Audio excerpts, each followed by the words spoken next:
The Lord be with you. And with your spirit. A reading from the Holy Gospel according to John. Glory to you, O Lord. At that time, Jesus left Samaria for Galilee. For Jesus himself testified that the prophet has no honor in his native place.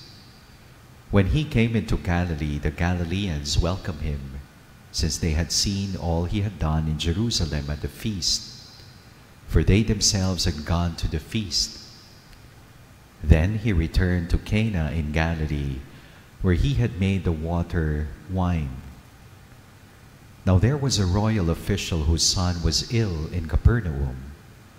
When he heard that Jesus had arrived in Galilee from Judea, he went to him and asked him to come down and heal his son who was near death.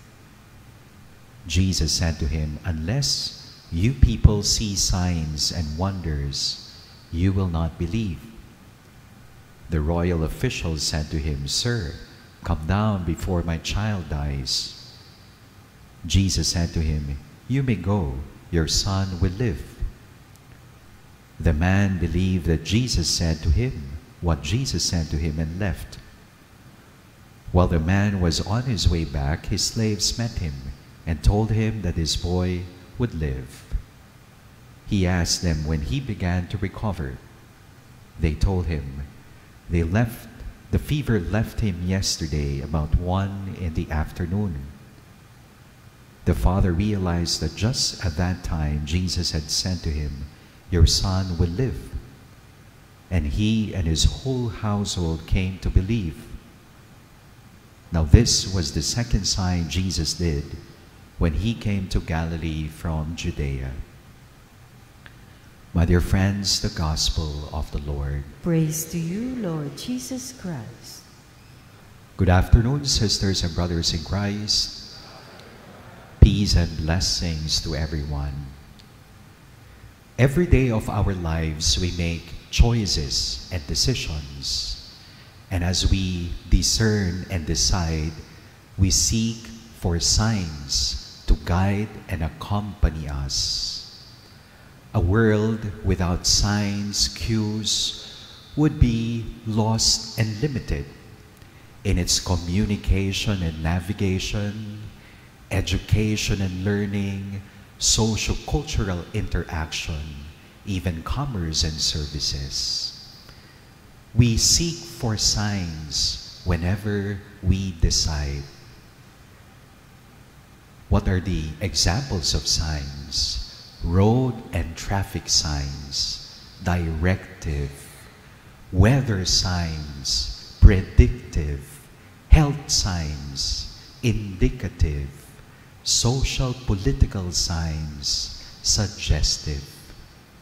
When it comes to our life of faith, Saint Ignatius of Loyola, who is a master of discernment, tells us we must pay attention to the signs coming from God, signs of consolation. Kapag tayo raw sa ating pagdedesisyon, nakakaranas tayo ng kapayapaan, kapanatagan ng kalooban, kasiyahan sa ating desisyon, it is a sign coming from God, consolation. But of course, tears, loneliness can also be signs of consolation, for as long as these signs lead to deeper faith and surrender. Sabi ni Saint Ignatius of Loyola, whenever we feel disturbed, there is desolation, darkness, confusion, those signs do not come from God, but those signs come from the enemy.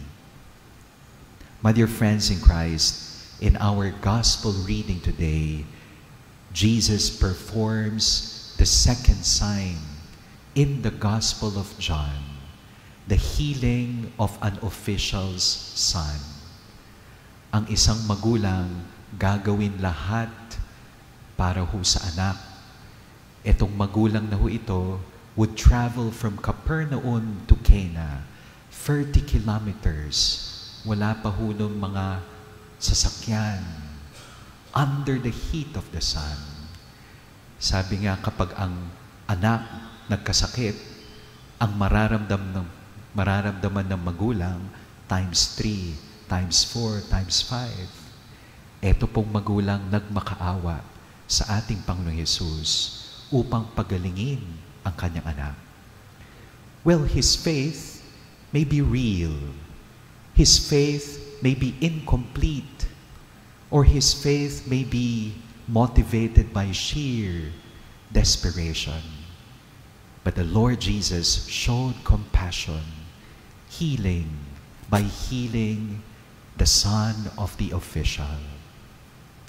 In our first reading today, the prophet Isaiah gives us a vision of the future. A future wherein there is no more tears, no more suffering, no more injustice. It is a vision we are called to participate in, to cooperate. And this vision of the future is planted by God Himself in our hearts. My dear friends in Christ, 3 challenges. First, we are called to open our eyes. Buksan ang ating mga mata sa mga palatandaan na binibigay ng Diyos sa atin araw-araw. Kuminsan malinaw ang mata ng isang tao. Malinaw ang mata, pero kokonti ang nakikita. O kaya ayaw makakita dahil ayaw ng pananagutan, ayaw masaktan. We are called to open our eyes. Second, we are called to open our heart. With God's graciousness, we are called to be grateful. Grateful people are happy people.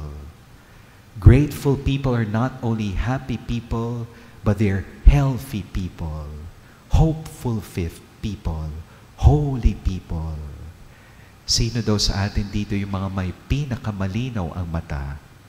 Grateful people, contented people have the clearest eyesight of all because everything they see is laden with God's grace. Every time we wake up in the morning, prospective gratitude.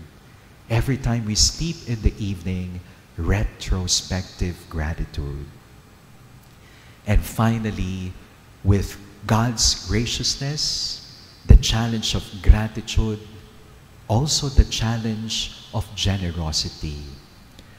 As we open our eyes, we open our heart, and we also open our hands. In gratitude, we are human.